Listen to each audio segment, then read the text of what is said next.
Hey guys, it's your boy Roy, and welcome to God of War Pain in the Desert.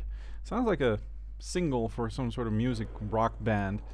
Anyway, we're in the desert. We're gonna kick some major ass. Basically what we have to do here is we have to kill the 3 desert sirens to open the gate. And that sounds a lot easier than it is. These desert sirens really tend to avoid your attacks a lot. And with your low damage output, which you're probably going to start to notice, because at this time the designer sort of intended you to be at least at Chaos Blades level 2 or 3. Blades of Chaos level 2 or 3, sorry. And the best way to actually damage them is just SS or ST, just really short combos, because at random intervals they can dodge out of your attack and cancel into a small lightning bolt. And it does minor damage, but what you have to take in mind is the first Desert Siren is alone, and the second and third will spawn infinite Minotaurs. So you're constantly going to be under pressure, and the only way to heal is to QTE kill the Minotaurs. Now, how are we going to go about this? Well, first off, the first Desert Siren we're going to have to just whittle down really safely, because we want to be at max health. The tactic is then to go to the second Desert Siren and kill her as fast as possible, and then talk to the statue we're seeing now to trigger a checkpoint. I don't know if this was intentional, it probably was, but it isn't really hinted at, and it's a really weird type of checkpoint, because if you talk to the statue you will get a checkpoint, but only once. So you really got to keep that in mind, and I generally try to just kill the first 2 Desert Sirens, because then I know I'll be safe, because the second fight is, in my opinion, the hardest, because then you're still like trying to dodge around, and the first fight is really easy, it just takes a lot of time. On how to fight these guys, like I said, short strikes. At first it'll be docile, so get the hardest hit in that you can get. And one tactic that you can do is you can ignore them. So right now she's not doing anything, she's just dancing around, and then she's not aggressive. See there, you see the cancel into a lightning. So sometimes it's best to just wait her out, and then she'll go into passive mode again, and then you can get a nice maximum damage hit in. You can also abuse the screen. And now she does a twirl. Let me talk about that first. When she does a twirl, she'll do 2 twirls, and then she'll do an unblockable screen which stuns you. What you can do is you can just combo her during this, or you can go off screen and make her go off screen. Here she's in the passive mode, so get the strongest attack in. And now I'm trying to keep her off screen as much as possible, so I can get an easy plume on her without being damaged myself too much. You can block all her moves, so except the scream, of course, but it's pretty doable. With the second encounter, it's technically the same, but the hardest part of the fight is keeping track of her, because sometimes you'll be too busy fighting the Minotaurs to actually pay good attention to her. Then you can, yeah, you'll just fuck it up. From what I know, these guys have near infinite HP, so you have to kill them with the quick time event, which appears at some interval, and if they do die normally, I'm not really sure what happens. I remember Big V talking about it. I think they just don't die, or maybe they do. I'm actually not sure. You can also glitch them out by using, if you're not on a pain run, by using Medusa's head, Medusa's gaze. By doing it in a certain amount, like freezing them, the game will glitch out because there's too many particles on screen, and they will just die. Not really sure how that works. You can, I think Taz made a video on it, Taz01. He's a great God of War player, so definitely worth it. Here I'm really screwing up. Then again, you got free heals incoming with the Minotaurs, so that's okay. Here you see me try again, using her off screen, abusing her off screen. But yeah, this for me, this was the make it or break it fight for Pain, and also for No Upgrade Run. This was really the part where you, because you don't have a lot of checkpoints, it's a long fight. You really gotta be patient and manage your HP and your spacing really well. Here I lost her. I'm like, where did she go? But yeah, so in that sense, it's really the test fight for the challenge run. Like, how am I gonna deal with this? Which makes it pretty interesting in my book. Here she does the twirl again, and there we go. That's one down. Other make it or break it fights. Actually, the one right after this is also no, the one after that. The one after this is a really easy fight. The one after that is also pretty make it or break it fight. There's a lot of fights in this game, at least on the first time you're doing this type of challenge run, that can be really painful. I remember on my pain run, I actually had a lot easier going than my other no upgrade run. Mostly because I knew the fight layouts and I was like, oh yeah, this enemy I gotta kill this way. Experience builds character in this sense. At least makes you more adept at dealing with certain situations. I actually managed to get the escalator fight down pretty quickly. So there's that. Now for the second one, what you can try to do is have the Minotaurs hit her. I think it deals a bit of damage, but it's not a lot. And I'm absolutely lost here. Why did I keep this in? I'm sorry about this, guys. Should have edited it. Should be around somewhere over here, isn't she? Wow, I'm really lost. Really? Come on, Kratos. Find the woman. Yeah, we're close. Come on, a bit to the right. Come on. Should be able to see her right about now. Right? Huh. Okay. Any moment now? Oh, okay, I'm just gonna give up. I'm just gonna stand there. Yeah, is that it? Hey, there we go. Yeah, sometimes they tend to get lost. Now, you with the Minotaurs, you can always hear them from a distance. But the most dangerous situations that can apply is that she does her scream and that they will do a shockwave, in which case you're just dead. So you really want to avoid getting all three of them together. And if it does happen, there's this shockwave, standing close and block and try to juggle them.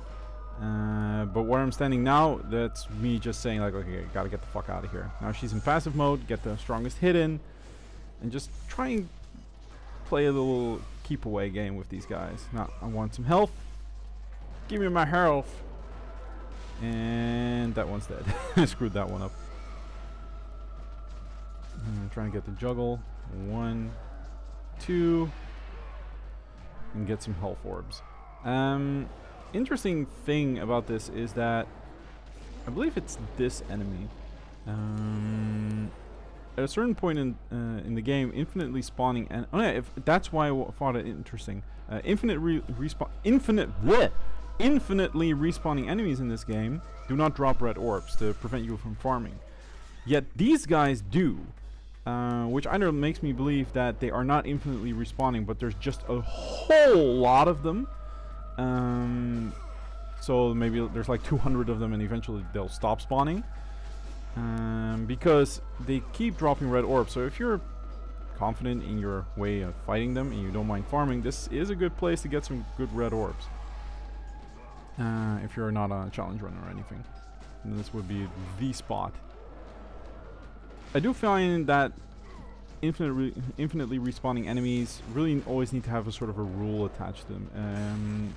If you're, for instance, doing a high score run in Vanquish, then it's really annoying that certain sections have infinitely respawning enemies, because it technically means, though it's not a lot of points, you can stay into one spot indefinitely and just kill all the enemies just over and over and over and over again for maximum score. Is it boring? Yes. Is it interesting to watch? No. Is it fun to play? Probably not, because you're still only on one checkpoint, so if you screw up once, you're dead. And you have to replay your last 6 hours of grinding all over again. But it is possible. There are a couple of segments where you think it's infinitely respawning enemies and it's not. Like the garden fight, like where you have to hold your ground. I think that's chapter 4. Yeah, it's the end of 4-1 in Vanquish. I always hate that. Like, it always makes me go, oh, I wanted to go do a kill everything run, or a max orb run, or a max money run, like in God Hand, or a max high score run. And then you're like, oh wait, there's infinitely respawning enemies, so I'll just not bother. Like for instance, I once wanted to do a max Pesetas run in Resident Evil 4, but there's a couple of sections where you have infinitely respawning enemies. So what I just did is, I was pretty good with the knife. I just stood there and knifed them, and eventually I thought, wait a minute, this is just an easy way to get infinite money. So the entire run is now dead, basically. And then it's like, yeah, where do you draw the line? Do you not kill any of those infinitely respawning enemies? Like, how do you handle this situation? And as a designer, I feel like God of War did it correctly. If the enemy is infinitely respawning, the initial spawn gives orbs, and after that it's done. So I feel like other games should pretty much learn from that. It's a good idea. It's a good mechanic. I approve. Good job, God of War. I clap for you. I hope that wasn't ear cancer for you guys. That didn't break your ears, but I meant it in a good way. So yeah, that's pretty much a mechanic I always disliked in these types of games, like infinitely. I also find that infinitely respawning enemies is kind of a cheap way to enhance difficulty. It sort of force you to play in a certain way. Like, generally what it does is it makes you rush things down. Rush to the end and stuff like that. It worked decently in Vanquish's 3-2, or is it 2-3? I think it's 2-3, where you have to run to the top and there's infinitely respawning enemies. It works there because you really want to rush to the top, otherwise it's just going to be you sneakily killing off everyone. Just like in God of War, in the section where you have to push the cage, Legionnaires will just spawn infinitely, which is fine because in that sense, otherwise you would just kill all the Legionnaires and then push the block. But the idea is that you push the block under pressure of being attacked. So there's the mix and match there, which I approve of, but yeah, I'm on the fence about it. It's especially annoying if done incorrectly. I remember, now I'm really gonna talk sacrilege, but it's actually a good game once you get into it. Call of Duty Black Ops. Okay. Don't kill me like the Kratos is killing the Minotaur there, guys. Just hear me out. It's a decent shooter. It's got a fun little, nice little story, and overall, it's just nothing really special about it. But there, on the highest difficulty setting, the game just breaks apart because they adjusted the sliders to infinite. So you take a lot of damage. I think you die like in 2 hits, which in a game about hit scanning weapons is not a good idea. And what happens is there's this one segment where enemies will respawn infinitely. It's in a nuclear bunker. And it's just bonkers to play because they will rush at you because the AI is programmed in a fashion that they don't care about their own lives. So they'll just run at you with a shotgun and go guns blazing because they'll kill you. And in that sense, it's really annoying because you want to get to the end. You have to get to a certain point. But if you don't rush, you will get swarmed. Eventually you just run out of ammo or you get outnumbered and die. But if you go forward, like for every enemy you kill, there's another one immediately in its place. So it's really this sort of no-win situation. That's not really skill-based, but also a bit luck-based on how you get through it. I remember really getting frustrated by it. Ah, finally we got the second one down. Yay! Kill her! Anyway, that's always been my take on infinitely respawning enemies. I always get that little scenario in my mind. Now, what I'm going to do is I'm going to talk to the statue, but I think I'm going to get lost first. Yeah, it's somewhere around here. Is it? Nah, it doesn't matter. I'm starting to think, like, what other games use infinitely respawning enemies? I don't think Metal Gear Rising did it. Was there a segment where it had infinitely respawning enemies? I don't think so. Let me quickly browse through the game in my head, but no, not in Chapter 1. Chapter 2 also didn't have it. No, I don't think that game had infinitely respawning enemies. No. Ah, that's good on the game. I don't think Ninja Gaiden had it. I think in 1 or 2 instances. No. I don't think that game had it either. But that game had a whole lot of problems on its own when it came to karma runs. Basically that it was an ultimate attack fest, which was kind of boring. I would like to know how you would do a high score run in God of War. Would it be like max red orbs? But I think it maxes out at one point, so that's, I think it's 99 is the max. It would be interesting because for instance in God Hand you could go for a max gold run, try and see how much gold you could get. But the downside was you have the random factor of coins that are dropped. But it really was pretty fun to play. Like I think I have it written down somewhere what my score was. But basically what you tried to do was, if you have an item that you can pick up, like a healing item, you're at max health, you get money instead. So you try to have max health always, not buy too many moves that you didn't need, and try to kill everyone on level die. So I played on normal, which is much more fun. I really feel God Hand is a lot less fun on hard difficulty, because it takes away the most interesting element, which is the difficulty slider. I always felt that was something that could have been improved upon. Anyway, final siren! Yes! Kill her! Talking about voiceovers, because I'm doing one right now, I've been using the double video setup that I've never seen anyone use, by the way. So when you start up one of these videos, you see a short segment that says, hey, you don't like voiceovers, click here to not hear a voiceover. Do you guys like that? Is it interesting? Is it necessary? It's a small effort for me, but I really feel it would benefit a lot of people. Like sometimes I want to just watch a video and not hear like some guy rambling about, hey guys, your boy Roy, what up, my nigga? Like and subscribe my Pornhub account, and blah blah blah. Oh, here I almost got clapped hard, by the way. So yeah, is that something you guys enjoy, like, sometimes find necessary? Let me know. I'm trying to promote it as much as possible. Minotaur. It's really fun to see me play against these Minotaurs now, because I've gotten so much better at it. I remember on my first attempt, like when I saw a Minotaur, I was like, oh my god, how am I gonna deal with this? And I was just, oh fuck, just launch already so I can grab you to death. Yeah, there we go. Whoopah! Really interested to, you're getting a lot of red orbs. Really interested in playing God of War 3.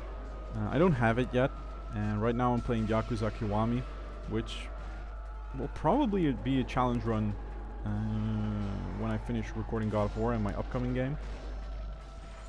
Because that game is pretty difficult, and I've got a handicap run concept in mind. But I'm still debating on whether I should do it or not, because I like the game, but I'm not sure I like it that much, you know. Because basically what I was planning to do was doing a no upgrade run for that one, but we'll see. Still a great game, but though I vastly prefer Yakuza 0. Aside from the fact that in Yakuza 0 it's a lot easier and you're stuck with 2 characters, which I never really like in a game that forces that on you. It was one of the biggest flaws of the Sigma games in Ninja Gaiden.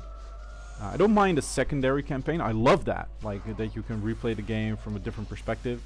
Death by Degrees has the Anna campaign, for instance, and stuff like that. But here it's like, yeah, I'm sorry, I just want to play the main campaign, and then suddenly you force feed me this other character. It's not something I'm enjoying. Would rather prefer, like, how cool would it be? You beat the game and then you get an unlockable Ayane mode in Ninja Gaiden or something like that. Would be a lot more interesting than force feeding those little chapters in there. I think we're slowly getting to the end here. Dear God, these fights. Thankfully you only fight these guys once. After this you'll get the sort of dumped down version, which can be juggled. So you don't have to do a lot of this keep away stuff. What else is there to talk about? I went to Japan! Hey! That's something to talk about. Yeah! Japan was pretty cool. Not gonna lie, I have to say I expected more of it. But a lot of the culture shock was missing for me, because as some of you might know, my girlfriend lives in Taiwan. So I've already been to an Asian country a lot. Like, I've been there 3 times now in Taiwan. And Japan is basically Taiwan, except more clean. It's a lot more, yeah, also in the creepy way though. Not in the oh my god, it's so clean, but sometimes you're like, do they clean this every 5 minutes? It can be a bit creepy to see sometimes. Akihabara was so intense visually that I actually had to sit down and take a break, because there was just so much visual stimuli, input and sound. It's like you were, it's hard to describe, but it's like you were playing, I don't know, Vanquish, Metal Gear Rising, like all the Platinum games at once, and you get all that visual input at the same time. It was really painful. It was really fun though. So I actually played at an arcade and beat a Japanese player at Street Fighter. Yes. Played at the arcades. We went to the Capcom bar. I'll write a little article on that on my website, Stinger Magazine. You can go to the end of the video to see the link. Might not be up when this video is up, but I'll do my best. There are more red orbs. That's quite a lot. I think it's about 1/3 of a bar. What else is new? Went to the Capcom bar, saw some temples, went to the Ghibli Museum, which was a lot of fun. I don't know if anybody here ever watched the Ghibli movie.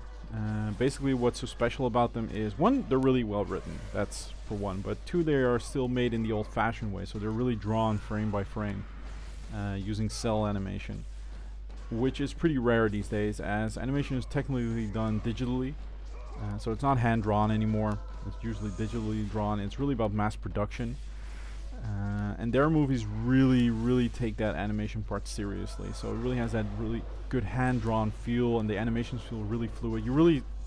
They're the masters of their craft, compared to a lot of other animation studios, which are right now just in it for the quick buck.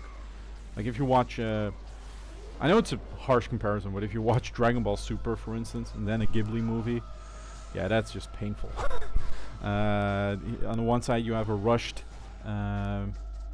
animation that is just there to make money, and on the other hand, you have every scene which is carefully crafted. Really cool, really cool.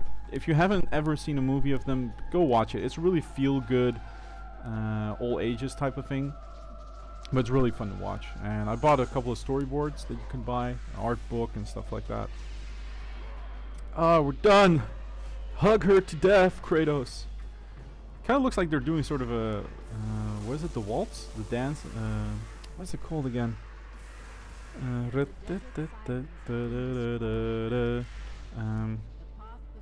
don't know what the dance is called anymore. I actually took classes in it when I was younger. At school we had this sort of extracurriculum thing. You had to either choose a couple of segments, and I chose dancing because I sucked at it, and it was pretty fun. Ah, what is that thing called? Ah, well, doesn't matter. Next up, we have pushing blocks. The next segment is always longer in my head than it actually is, because you just have to push the block for like a couple of meters. And then jump on it and jump across. I think the enemies here are infinitely respawning as well, but I don't know if they give infinitely red orbs. If so, that would be really easy, because these guys are cake to kill. I actually thought I would die there, because sometimes in games when that happens, you get stuck between geometry and a block. The game will just kill you because you're squished. I don't really have any good tips on this situation. Try to ignore them as much as possible, and put the block in alcoves, because what's gonna happen, I think it's actually gonna happen in this video, is my block will get destroyed and a new one will spawn. I don't think I've ever seen that happen. So I really suck here, I'm sorry. Yeah, you really gotta push it in one of those alcoves, otherwise you're not gonna get them off your back, because they respawn infinitely. Or at least there's a really long amount of respawns. Long list of pain awaiting you.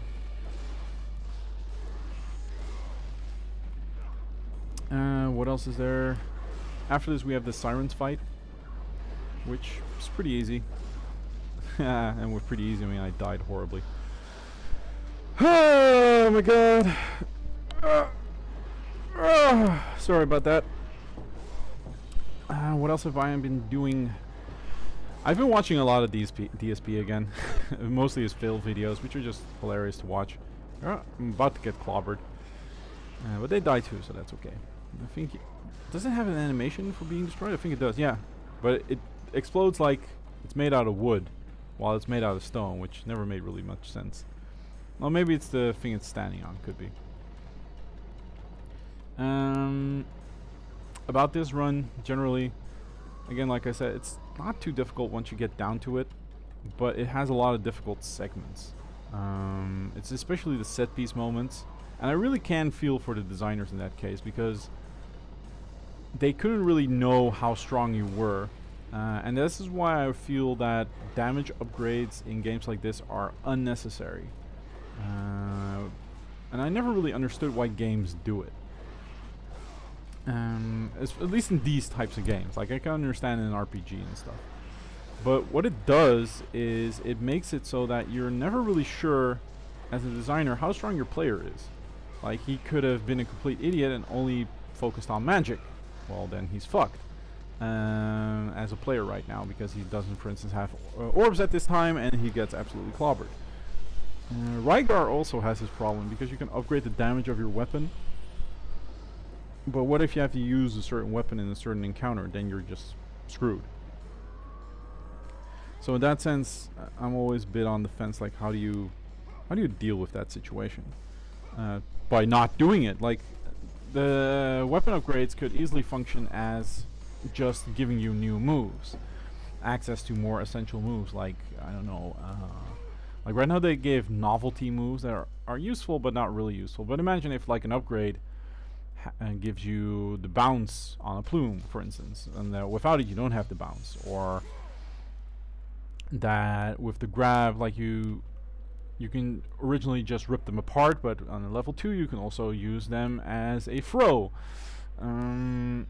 That way you can make upgrades feel more useful, or just as it is now, just extra moves and not extra damage, because what you do in that way is you really gimp your player unknowingly, and yourself as a designer, because you're gonna assume as a designer that, okay, at this point they probably have a level 4, so let's up the HP on this enemy, which is unnecessary, because if you get stronger and your enemy gets stronger, not a lot is gonna happen. And if you want your player to feel powerful, then you just, at the end of the game, you can throw some extra enemies in that have less HP. At the end. It's not really difficult. Anyway, what's coming up next is the Desert Sirens fight again, but these are the regular Sirens, and I think there's 15 of them, which is a lot. One thing that will help out a ton is that you can launch them in the air with the launcher if they are spawning for free. So here they are spawning, so hop, and go for the kill. They will have a suction ability that will really screw you over big time, and here there you see it in action. Like, it will really fuck with your aiming, with your grabs. What you really want to do is just hold block whenever you can. When you see that move, yeah, try and stay still. When they do the... Wow, really can't find my words right now. It's still early in the morning. You really want to try and get that launcher in. And when they do the breath attack, you're gonna get stunned. So you can either run away, or you can try to... Here you see me spawn baiting again. You can run away or roll into it and attack them. It's all up for debate, which is handier. But trying to get the juggle in, that's the most important thing. There we go. And kind of screwed it up. And the slam dunk, I just call it the slam dunk, is the easiest because it deals a lot of damage, but also deals splash damage. So you can use that to sort of slam them into each other, which is the safest way to go, because you're gonna get a lot of damage that way. So redirect them towards each other. Ah, there's another one dead. On just not a challenge run, this is a lot easier because you can use magic and they drop magical orbs, and I think that's the design mechanic here. Like, they wanted you to use... I was actually out of range there, so that's pretty interesting. They wanted you to use magic here. Like, you can just spam Poseidon's Wrath. They'll actually juggle each other, which is funny. But I think that was the general idea going into it. So we get another attack in, slam their heads against the pavement. That, I'm not sure if that, like, the quick time event deals damage, but it's actually pretty unhandy at times, because it puts them away so far from you.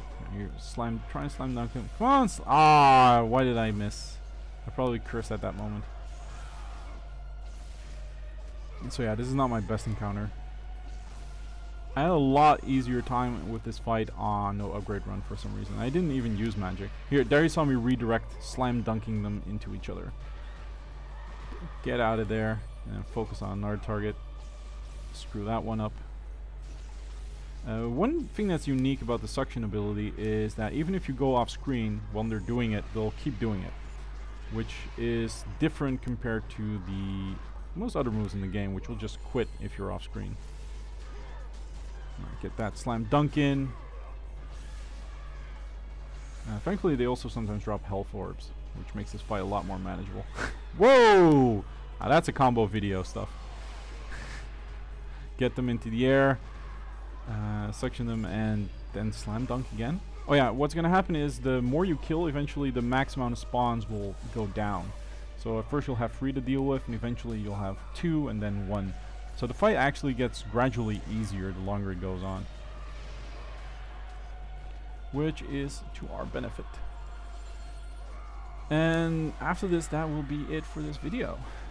I'm sort of considering the next video is going to be the entire first part of Pandora's Box, which I'm going to try and sort of cut it apart in pieces like Poseidon's Challenge and Challenge of Hades and stuff like that. Should be for good fun.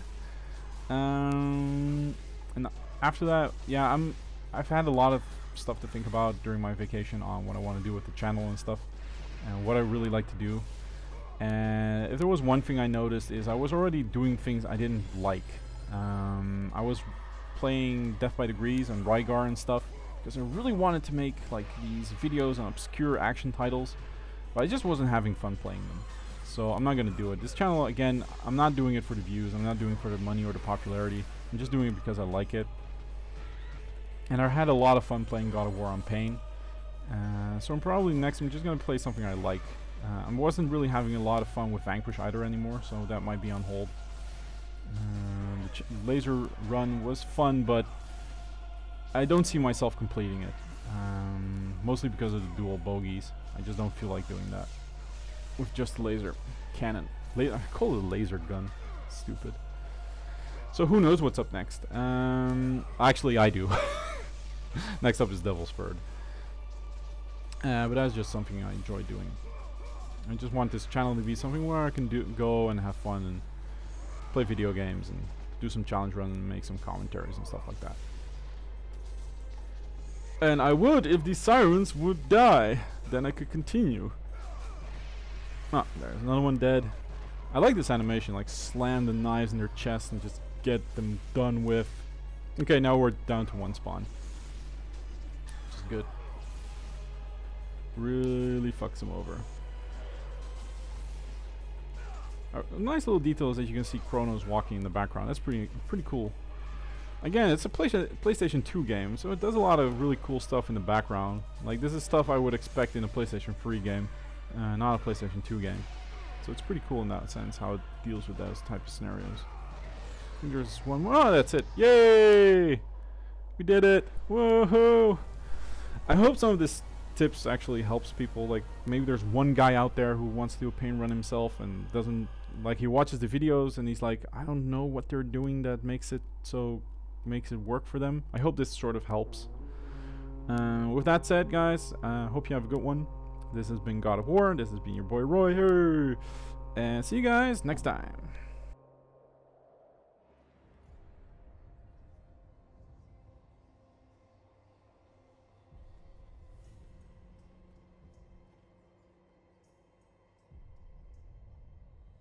Kronos, the last of the mighty Titans, emerged from the desert sands. On his back, Pandora's temple awaited, massive and patient, ready to challenge all who went in search of its guarded treasure.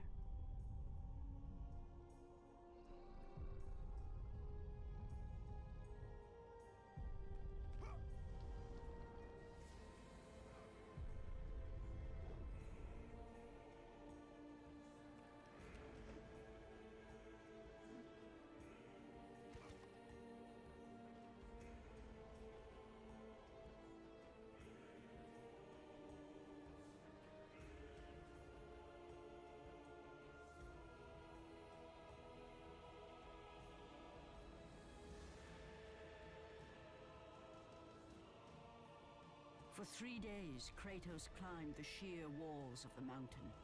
He knew he would either recover Pandora's box, or perish inside the cursed temple, never to return to the world of man.